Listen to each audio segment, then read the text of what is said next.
qaar ka mid ah bulshada ku dhaqan santarka Lababaar gobolka Qoraxay ee dowladda deegaanka Soomaalida ayaa la daalaa-dhacaya abaaro xooggan.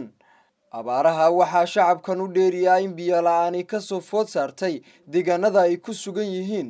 Qaar ka mid ah dadka deegaanka oo la hadlay shabakadda LM24 TV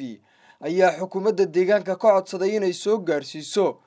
biyo iyo baad ay naftooda ku maareeyaan. السلام عليكم ورحمة الله وبركاته. سلامة إسلامك مدة أقول قيمها بدن أيام ضدك إسلامك أو كلرك صومالي دجانك إثيوبيا أيام كسلام هيا أنا قبلها أنشوجنو واللبابار أنت خاص مع يا قبلها اللبابار بنكون هاي أبار بحسن باكر عضي وفتي هذا كهرنو ويمد wararkanaga hadda wuxuu geeyay intii killerku u shisheeyo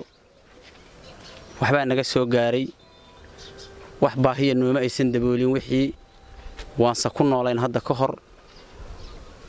waxaan leenahay dunida dacaladeeda killerka ismaamulka Soomaalida ma qurba joogta meel kasta oo la joogo dadka islaamka waxaan u sheegaynaa abaar baahsan oo baabuur la'aan leh oo cunto la'aan leh oo biyo la'aan leh oo baad la'aan leh inay meeshaas nagu haydo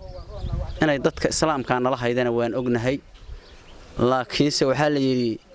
ninkii qofkii aamusa hooyadiis waa ku aamusan hooyadiis sadkeeda waa ku qadaaba la yiri dadka islaamka baan rabnaa inaan u sheegno qof walbana meeshii uu joogo ayuu ka hadlaa waxaan doonaynaa oo codsanaynaa oo aan adduunka u gudbinaynaa oo aan kilirka Itoobiya ismaamulka Soomaalida u gudbinaynaa anagoo joogna qabalaha Lababaar waxaan u gudbinaynaa abaartaas baahsano inay nagu dhacday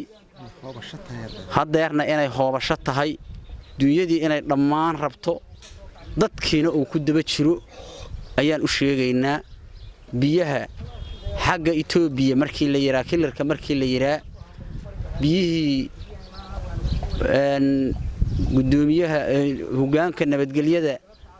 oo noo soo diray oo noo nasiiyay oo aan hadda ka hor ku noolaanay oo in kasto hadda ay maaragtay dhabadii iyo motorkii iyo wixii noogu talagalay isaas iska dadi waayeen ayagaas aan ku noolayn xagga Soomaaliya wixii laga doono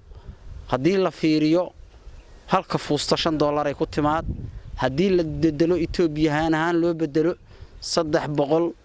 iyo 355 riyaal bay ku yimaadaan bir ah saasay ku yimaadaan halka fuusta oo biyaha qof shuba karana dadka waa ku yar yahay oo lagu ma arko dadkaas wuxuu u dhow yahay inuu baabao waxa mas'uul ka ah dadka dawladda killerka Soomaalida qurba joogta baldaleel oo kale sida balligood oo kale sida labi bagaaso oo kale dhibabka aad u culus oo noocaas ayaan haya waa fuusta biyo $5 waxa ay ku tagayaan fuustada biyaha weeye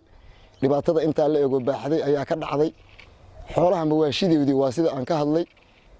arigii hadda xaaladiisu meel adag wax aan hadda si awood badnayn ayaa ka haray loo ay way tagtay geelina wuu fadhi bilaabo dadkuna de wuxuu ahaa mawaashi aan naflay ku nool waxaan leenahay walaalaha dawladda ismaamulka Soomaalida iyo dawladda deegaanka waxaan leenahay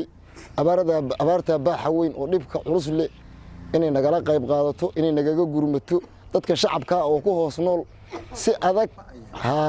inay uga qayb qaadato inta baan leenahay